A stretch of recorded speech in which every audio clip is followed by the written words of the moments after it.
¿Por qué no lo hacen? ¿Cuánto tiempo hemos estado viviendo aquí?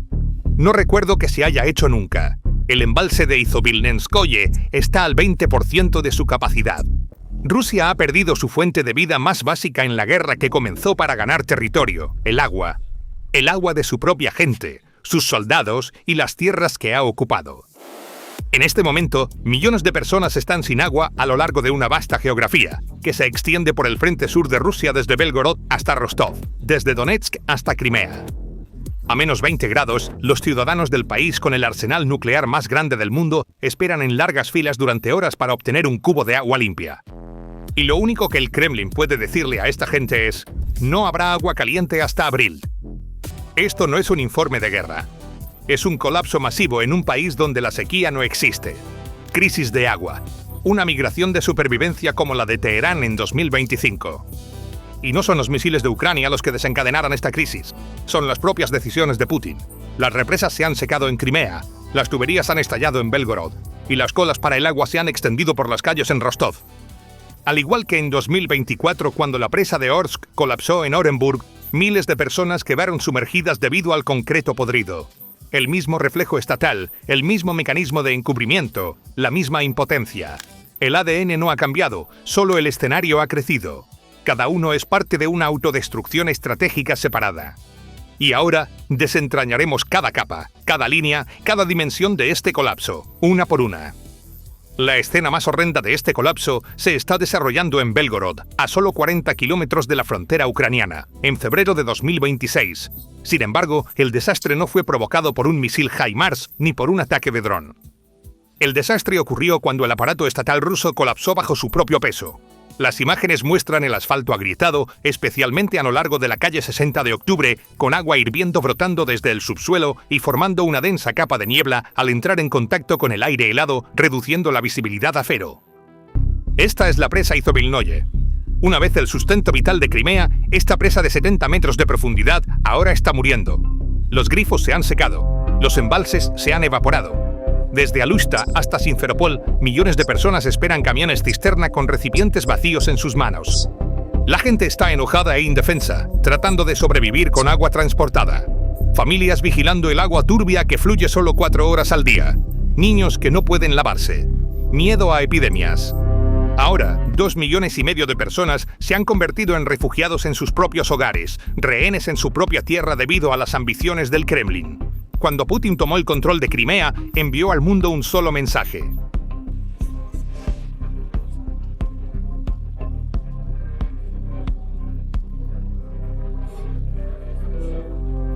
esto no fue solo una anexión de tierra, fue una promesa de imperio.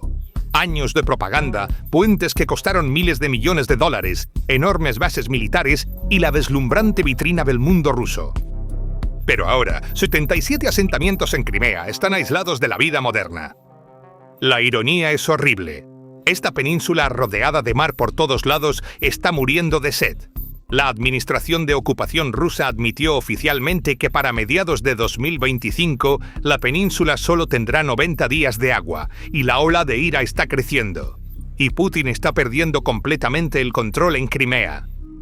Cuando aterrizamos en Rostov, el principal centro de suministro del ejército ruso, vimos cómo la crisis escalaba de un nivel de molestia a una amenaza existencial. Este no es un pueblo remoto en Siberia. Este es el corazón logístico desde el cual se gestiona la invasión de Ucrania, donde se transportan tanques, municiones y soldados al frente. La sede del Distrito Militar del Sur está aquí. Las imágenes que salen de Rostov se asemejan a un país del tercer mundo luchando con la escasez en lugar de la Rusia del siglo XXI. A menos 20 grados, la gente espera durante horas en filas de cientos de metros de largo para conseguir un cubo de agua limpia. Los ancianos, las familias, los jóvenes, todos en la misma fila, en el mismo frío, en la misma impotencia. Estas líneas son la refutación más clara de la propaganda del Kremlin de que todo va según el plan. Al cruzar la frontera y mirar a Donetsk ocupado, la situación ha evolucionado de una crisis de infraestructura a una privación sistemática de agua en toda regla. En las tierras que Rusia afirma haber liberado, la gente muere de sed. Incluso los blogueros de guerra prorrusos ya no pueden ocultar la situación. Debido a la incompetencia y corrupción de los administradores locales que nombraron, la gente de Donetsk ha sido dejada a morir. Los informes confirman que el agua se suministra a la ciudad solo 4 horas cada 3 días, pero a menudo no llega a los pisos superiores debido a la presión insuficiente. Lo que fluye de los grifos no es agua, sino un líquido turbio que propaga enfermedades. La voluntaria Alla Sidorova informa desde el terreno. Asentamientos como Yehorivka están a punto de ser borrados del mapa.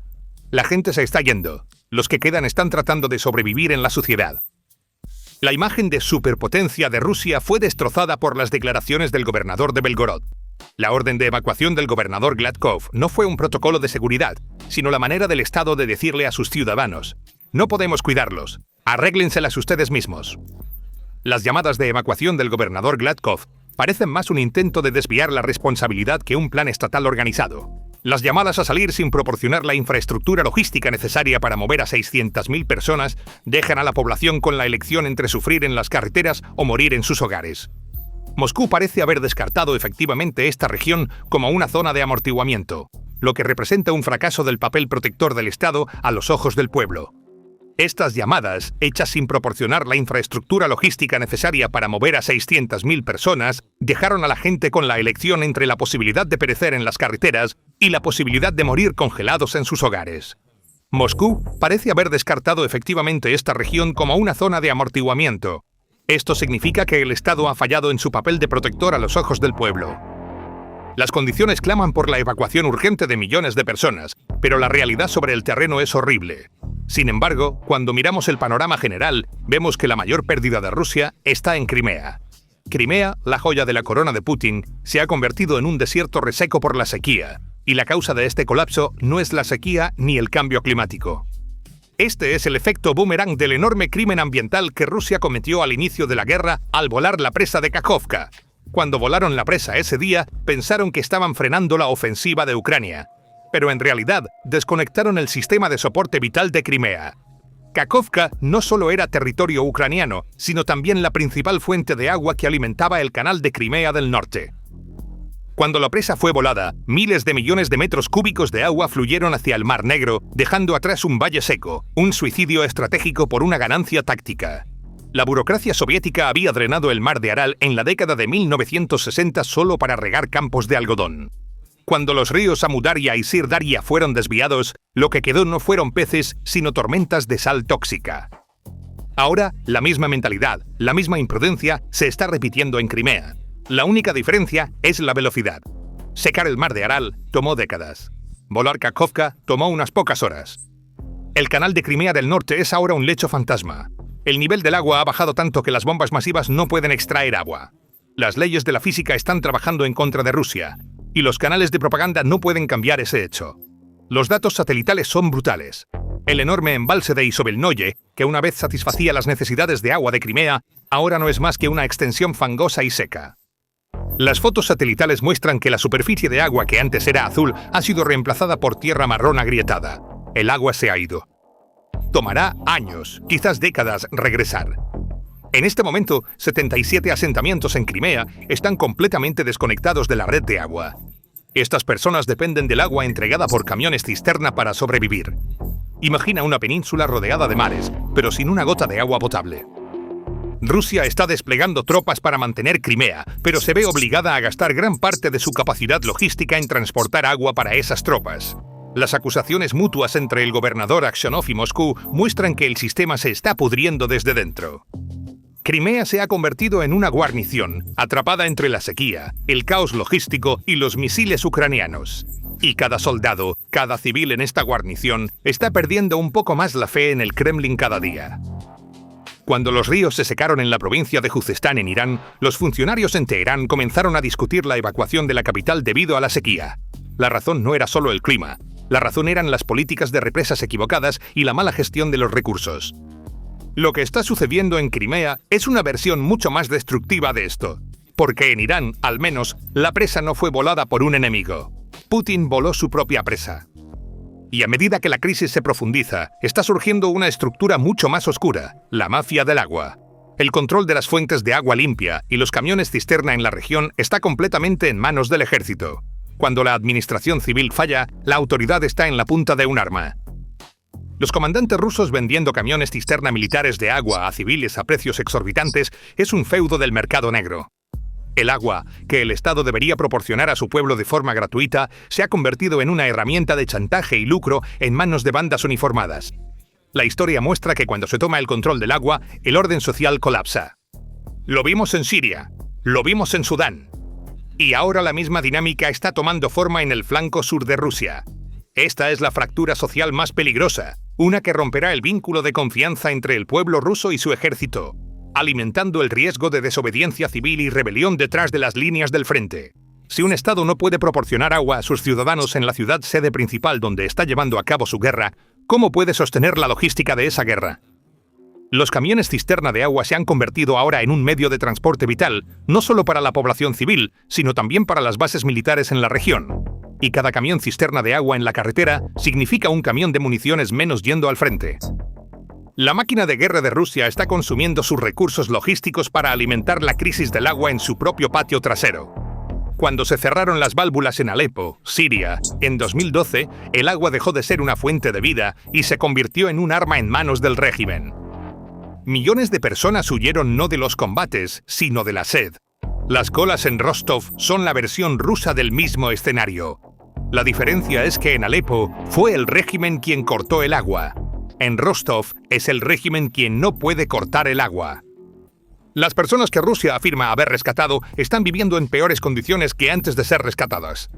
Incluso aquellos que viven en los pisos inferiores no pueden beber esta agua sin hervirla. Los que viven en los pisos superiores no ven ni una sola gota del grifo. Así como no fue la lluvia, sino el abandono traído por la guerra, lo que borró 20 aldeas del mapa cuando la presa de Arbat colapsó en Sudán en 2024. No es el conflicto, sino la incompetencia de los ocupantes lo que está destruyendo Donetsk. Lo que está sucediendo alrededor de Belgorod y Crimea no es solo un enfriamiento físico, sino un terremoto demográfico. Las cifras son claras. 340.000 personas viven en el centro de la ciudad de Belgorod y 420.000 en los suburbios. En todo el oblast, este número se acerca a 1.500.000. ¿Qué hará esta multitud masiva a 15 grados bajo cero, sin agua caliente hasta abril? La migración por supervivencia ha comenzado. Sin embargo, esta migración no es una salvación, sino una pesadilla logística. En este momento, la gente en Belgorod está mirando el mapa, y todo lo que ven es una falta de opciones.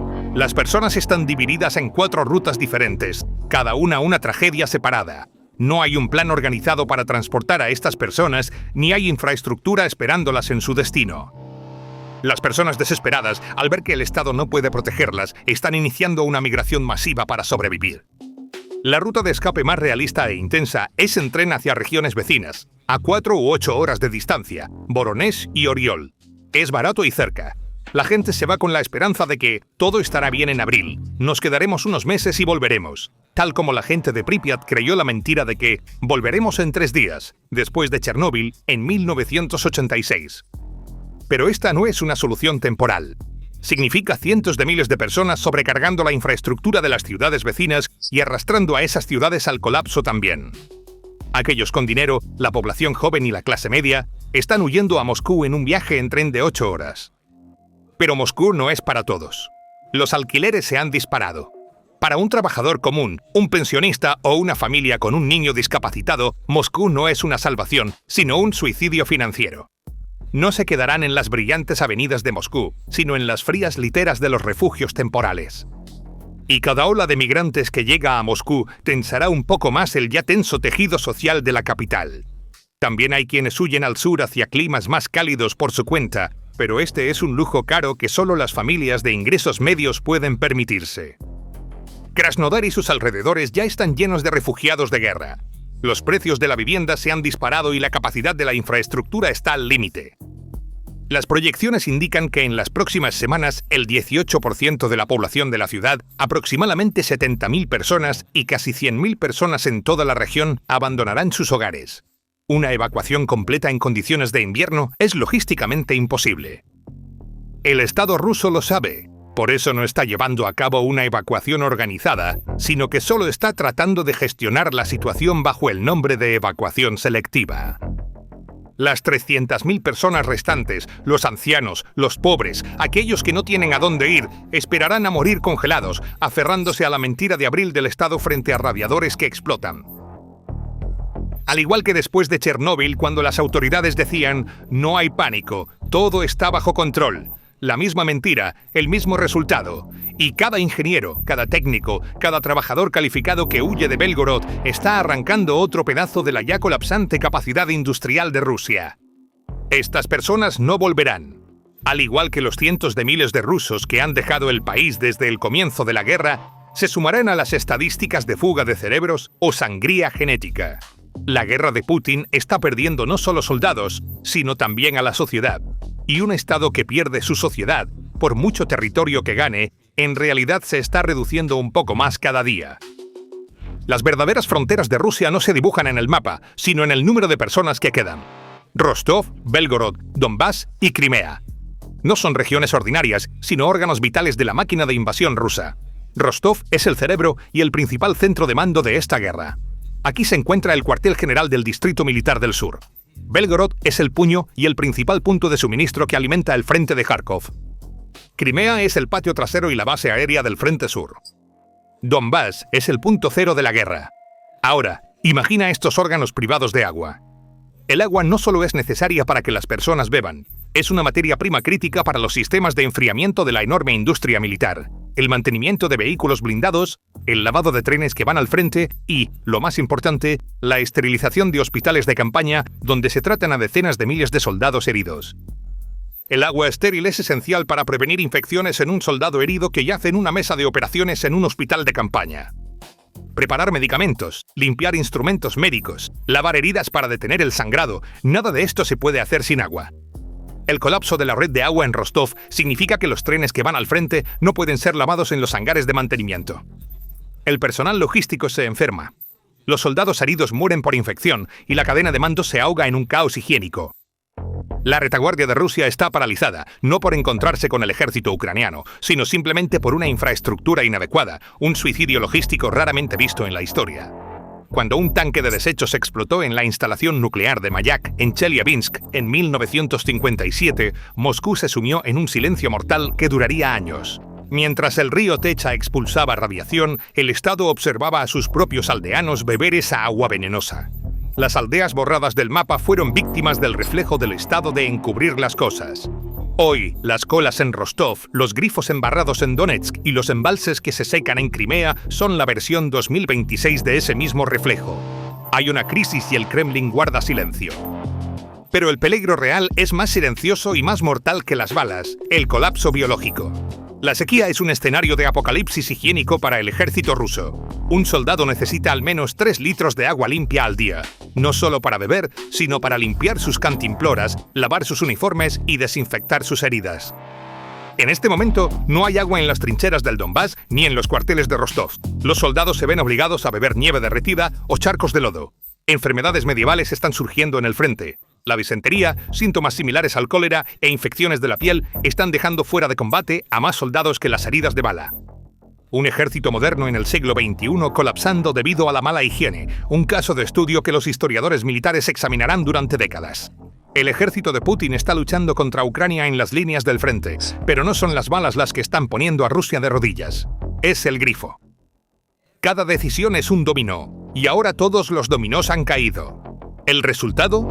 En esta guerra a la que Rusia entró para ganar territorio, ha perdido su fuente de vida más básica, el agua. Sin agua, la industria se detiene, la higiene termina, el ejército no puede marchar, y esta pérdida no puede ser compensada por ninguna victoria militar. Porque cuando un Estado pierde la capacidad de llevar agua a los grifos de sus ciudadanos, no importa cuánto territorio gane, deja de ser una patria habitable. Incluso si el invierno termina, los efectos de este colapso no cesarán, porque una vez que la confianza se rompe, no hay fontanero que la repare.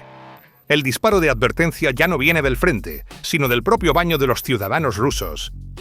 La guerra ha llegado a los hogares rusos. Entonces, ¿cuáles son tus pensamientos sobre este tema? Por favor, comparte tus opiniones en los comentarios. Para estar informado sobre los análisis exclusivos de PPR Global, por favor suscríbete a nuestro canal y recuerda activar las notificaciones. Gracias por elegirnos. Gracias por elegirnos. Gracias por elegirnos.